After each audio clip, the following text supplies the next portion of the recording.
Welcome to the Learning Pines YouTube. We hope this video helps. You begin by making the tool safe. Unplug it or shut off the air and relieve pressure so paint cannot spray unexpectedly.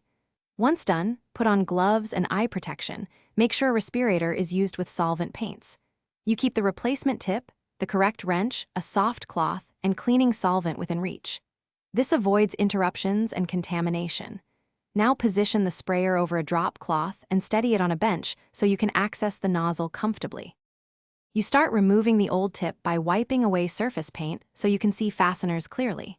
Once done, hold the spray gun steady and use the correct wrench to loosen the retaining nut or tip holder. Turn counterclockwise with controlled force to avoid stripping threads. Make sure to keep small parts organized.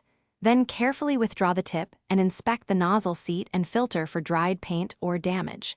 If you spot buildup, soak or clean it now so the new tip seats properly. You install the new tip by seating it straight into the nozzle seat and hand threading the retaining nut to avoid cross-threading.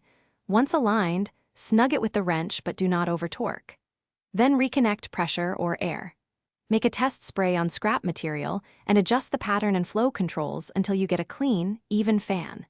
If you see sputtering, blobs, or uneven coverage, stop, relieve pressure, and recheck tip seating and the inline filter for clogs.